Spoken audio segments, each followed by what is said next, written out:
تو وہ کیسے کہتے ہیں وزال آزمائش کی تفصیل میں جا رہے ہیں وذالک ان الشریف اذا نظر الى الوضع قد سبقه بالایمان امتنع من الاسلام بسببی. وہ آزمائش بھی یہاں خاص طریقے سے اور کیا بتلا رہے ہیں وہ یہ کہ دور رسالت میں اللہ کے رسول کے زمانے میں اللہ کے رسول نے جب آواز حق بلند کیا اسلام کی دعوت پیش کی ہے تو اول جو لوگ عربوں میں سے مکے میں سے ایمان لانے والے تھے لوگ وہ کون لوگ تھے وضیعی لوگ تھے, نچلے طبقے کے لوگ تھے.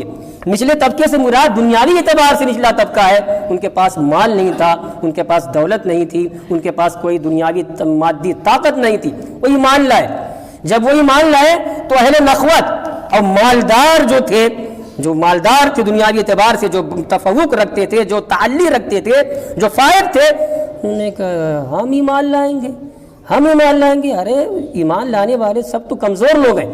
تو یہ ان کی جو نخوت پسندی تھی نا, تو اگر ایمان نہیں لائے کہ فلاں ایمان لایا وہ تو سب وضیع ہے, نچلے درجے کے ہیں, فقیر ہیں. ہو گئی آزمائش ہو گئی. اب آپ ذرا غور کیجئے, قرآن نے جو نقشہ پیش کیا ہے, حدیث سے میں نے جو سمجھانے کی کوشش کی ہے, سارے انبیاء کرام کے ساتھ یہی معاملات ہوئے ہیں.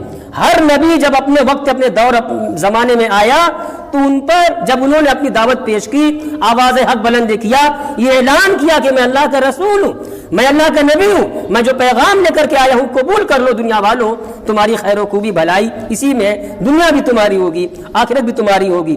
تو جو لوگ سب سے پہلے آواز کو قبول کرنے والے تھے, رسول نبی کی دعوت پر لبیک کہنے والے تھے اور ان پر ایمان لانے والے تھے, ان کی تصدیق کرنے والے تھے.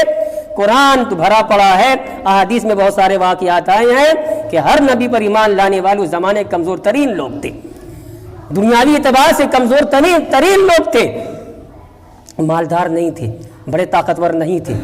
حضرت عیسیٰ علیہ السلام پر ایمان لانے والے, حضرت موسیٰ علیہ السلام پر ایمان لانے والے, اور اسی طریقے سے اور دیگر انبیاء کرام پر ایمان لانے والے, اور سب سے آخر میں ہمارے اور آپ کی آقا مولا روحی فدا حضور محمد الرسول اللہ صلی اللہ علیہ وآلہ وسلم پر ایمان لانے والے کمزور ترین لوگ تھے, مالی اعتبار سے, دنیاوی اعتبار سے. ابو ذر غفاری ہے, کوئی نہیں جانتا ہے.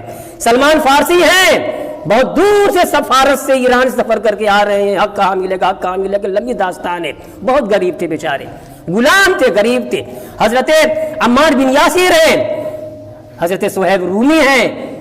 کیا لوگ, کون لوگ تھے؟ مکے کے بہت اونچے خاندان کے اور بہت مالدار تھوڑے تھے. ایسے ہی وہ مسلمان, یہ صحابہ اول ایمان لانے والے کہ 2 وقت میں سے ایک وقت ملا نہیں ملا, بھوکے اسلام قبول کر لیا آواز حق کو سنتے ہی.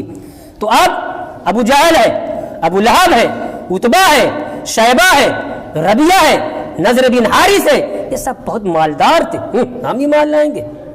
یہی ہے, یہی مفہوم قرآن بیان کر رہا ہے. ہو گئی آزمائش, سمجھ گئے. تو اب یہی نہیں, اسی پر